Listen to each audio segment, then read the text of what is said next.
SIR ये शब्द कब हम लोगों ने सबसे ज्यादा सुनना शुरू किया? बिहार के चुनाव से पहले, जब इलेक्शन कमीशन ने एसआईआर मतलब स्पेशल इंटेंसिव रिवीजन, विशेष सघन पुनरीक्षण अभियान, वोटर लिस्ट का वो अभियान शुरू किया। तो उस वक्त उन्होंने कई माध्यमों से, मीडिया के माध्यम से एजुकेट करने की कोशिश की कि ये प्रक्रिया हमको क्यों करनी पड़ रही है, इससे पहले कब ये अभियान चला था। तो पता लगा कि 2002-2003 में देश में अलग अलग राज्यों के अंदर, लेकिन पूरे देश के अंदर एसआईआर किया जा चुका है। इसका मकसद क्या है कि हर कुछ वक्त में ऐसे वोटरों को जो मृत हैं लेकिन फिर भी उनके वोटर कार्ड बने हुए हैं, वो वोटर लिस्ट में हैं, या ऐसे लोग जिनके 2 बार वोटर कार्ड बन गए हैं, या जो 2 जगहों पर वोटर की तरह लिस्टेड हैं, या ऐसे लोग जो एक जगह से शिफ्ट होकर दूसरी तरह चले गए, दूसरी जगह चले गए, लेकिन उनका पुराना वोट अभी भी बना हुआ है। ऐसे सारे के सारे बोगस वोट्स को एक तरीके से चिन्हित करना और उनको हटाना और वोटर लिस्ट का शुद्धिकरण करना, इसमें कहीं ना कुछ गलत दिखाई देता है, बल्कि ये इसकी जरूरत दिखाई देती है। लेकिन जब बिहार में ये हुआ तो चूंकि उससे पहले विशेषकर कांग्रेस पार्टी समेत पूरा विपक्ष वोट चोरी का मुद्दा जो है उठा रहा था, लगातार उनको चुनाव के परिणामों पर संदेह जताना था, तो उन्होंने इस एसआईआर के मुद्दे पर भी सवाल खड़े किए। सुप्रीम कोर्ट में बहस हुई, सुप्रीम कोर्ट में चर्चा चलती रही। उसमें यह बहस हुई कि आधार को मान लिया जाए एक प्रमाण पत्र के तौर पर, या न मान लिया जाए, या एसआईआर में कहीं कोई पात्र व्यक्ति छूट ना जाए, जबरदस्ती जो व्यक्ति जीवित है उसको मृत में ना दिखा दिया जाए। ऐसी बड़ी सारी आशंकाएं वहां पर विरोधी दलों ने और जो पेटिशनर्स थे उन्होंने रखी। लेकिन सुप्रीम कोर्ट ने सबकी सुनवाई करने के बाद यह कहा कि दस्तावेजों में आधार शामिल कर भी लिया जाए तो भी यह नहीं कहा जा सकता कि एसआईआर की जरूरत देश को नहीं है। एसआईआर पर उन्होंने रोक भी नहीं लगाई। एसआईआर हुआ, लाखों वोटरों के नाम कटे, लाखों वोटरों के नाम जुड़े भी, और बिहार का चुनाव हुआ। बिहार के चुनाव के नतीजों के बाद लेकिन एसआईआर की रट अभी भी विपक्षी खेमानी लगाई हुई है। राहुल गांधी ने आज ही कहा है कि जितने चुनाव भारतीय जनता पार्टी जीती है ये सब चोरी से जीती है, ये सब इलेक्शन फ्रॉड से जीती है, और एसआईआर में वोट जिस तरीके से वोटर लिस्ट बनाई जाती हैं उसमें फर्जी नाम जोड़े जाते हैं, असल हमारे जो वोटर हैं, खासकर विपक्ष के जो वोटर हैं, उनके नाम काटे जाते हैं। इलेक्शन कमीशन ये बीजेपी की मदद के लिए करता है। इलेक्शन कमीशन कॉम्प्रोमाइज हो चुका है और बीजेपी चुनाव वोट चोरी से वोट हासिल करके जीतती है। तो ऐसा नहीं कि मुद्दा भी कहीं जा रहा है, लेकिन क्या विपक्षी पार्टियां एसआईआर में सहयोग कर रही हैं? इसका जवाब है हां। जिस राज्य में भी चुनाव हुआ वहां पर हर पार्टी ने एसआईआर में अपने बीएलएस के जरिए, यानी अपनी पार्टी कार्यकर्ताओं के जरिए, लोगों के वोट बनवाए भी और नजर भी रखी कि इसमें कहीं कोई फर्जी वोट तो नहीं जुड़ रहा है। बिहार में हर पार्टी ने यह किया, और आप ये सब जानते हैं कि बाकायदा इलेक्शन कमीशन ने इसका डेटा जारी किया।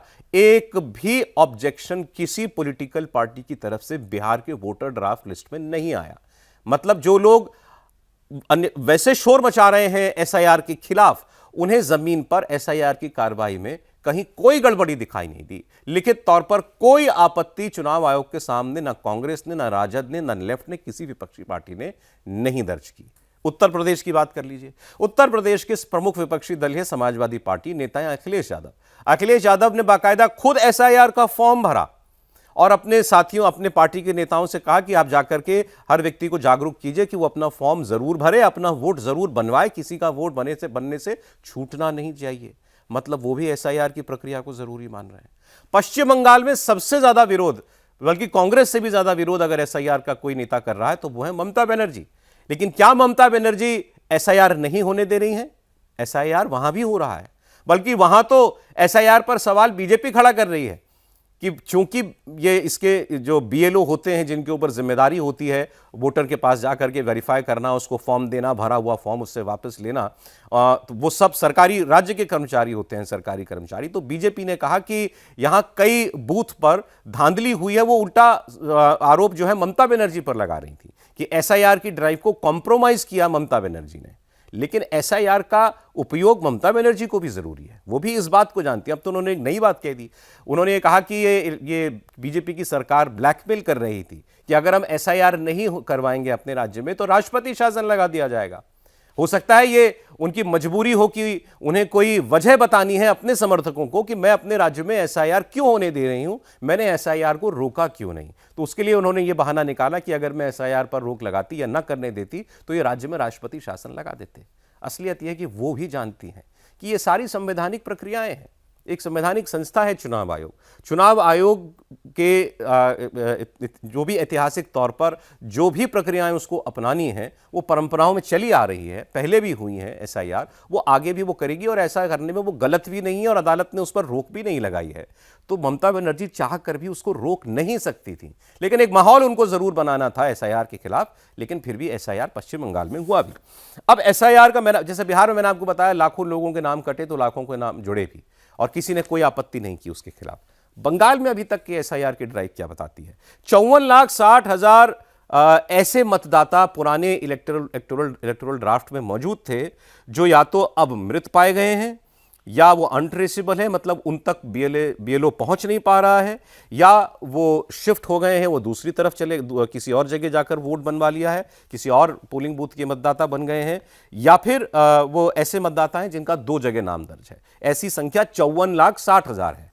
इसके अलावा 28 से 30 लाख ऐसे एन्यूमरेशन फॉर्म वापस मिले हैं चुनाव आयोग को मतदाताओं से जिनका मिलान 2003 के ओरिजिनल जो पिछला एसआईआर हुआ था उसकी जो वोटर लिस्ट है उससे मिलान नहीं हो रहा है, क्योंकि चुनाव आयोग की तरफ से गाइडलाइंस में यह कहा गया है कि आपके परिवार का किसी ना किसी व्यक्ति का 2003 के इलेक्टोरल रोल में होना जरूरी है। मंशा ये कि मतलब अगर आज मैं अपना फॉर्म, अगर मैं आज का वोटर अपने को साबित करना चाहता हूं तो मुझे उस लिस्ट में केवल इतना दिखाना है जो कि चुनाव आयोग की वेबसाइट पर मौजूद है। उस लिस्ट में जाकर केवल मुझे 2003 के एसआईआर के बाद बनी लिस्ट में अपने माता पिता का नाम ढूंढ लेना है, या अगर मेरा खुद का नाम उसमें है तो मुझे वो उसमें दिखा देना है वोटर के तौर पर।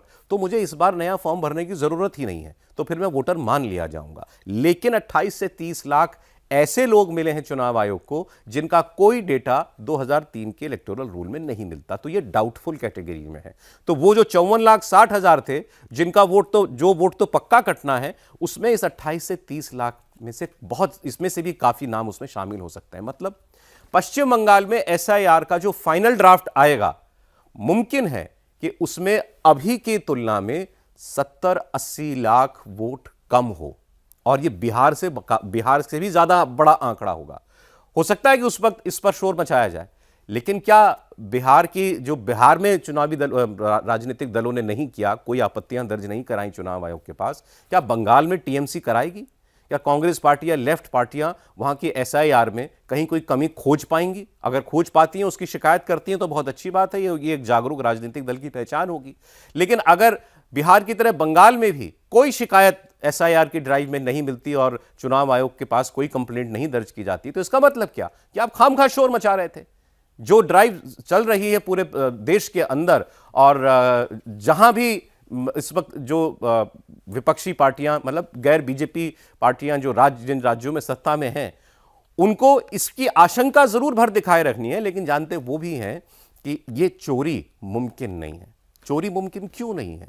क्योंकि ये चोरी अगर करनी है तो आपको लाखों लाख सरकारी कर्मचारियों को अपने पक्ष में करना पड़ेगा, मतलब उनको चोरी करने के लिए मजबूर करना पड़ेगा। और वो कर्मचारी किसके हैं? राज्य सरकार के।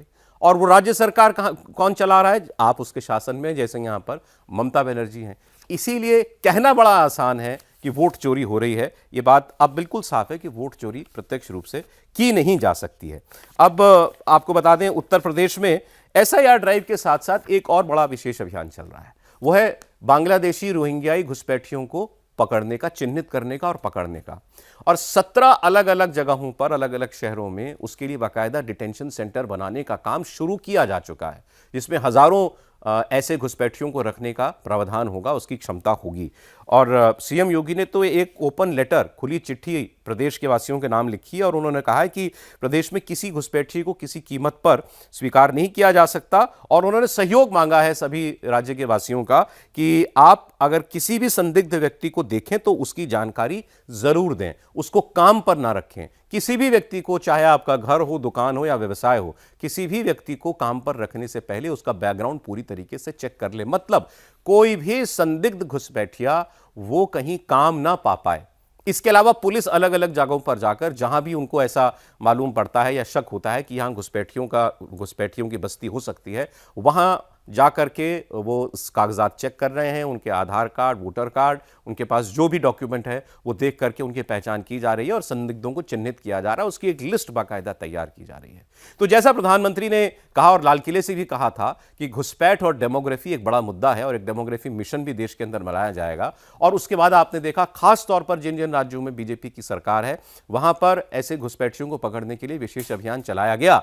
वो इस वक्त उत्तर प्रदेश में बहुत तेजी के साथ चलाया जा रहा है और इसके साथ साथ चूंकि एसआईआर हो रहा है तो इस अभियान में ज्यादा गति मिलेगी या इस अभियान को फायदा पहुंचेगा एसआईआर की मुहिम का, क्योंकि एसआईआर में भी ऐसे घुसपैठियों की पहचान की जा पाएगी और हो सकता है पुलिस और इलेक्शन कमीशन मिलकर ऐसे घुसपैठियों की कोई लिस्ट जो है वो तैयार कर सके। अगर नहीं कर रहे हैं तो करना चाहिए। दोनों ड्राइव्स का, दोनों मुहिम का एक साथ चलना ज्यादा फायदेमंद होगा।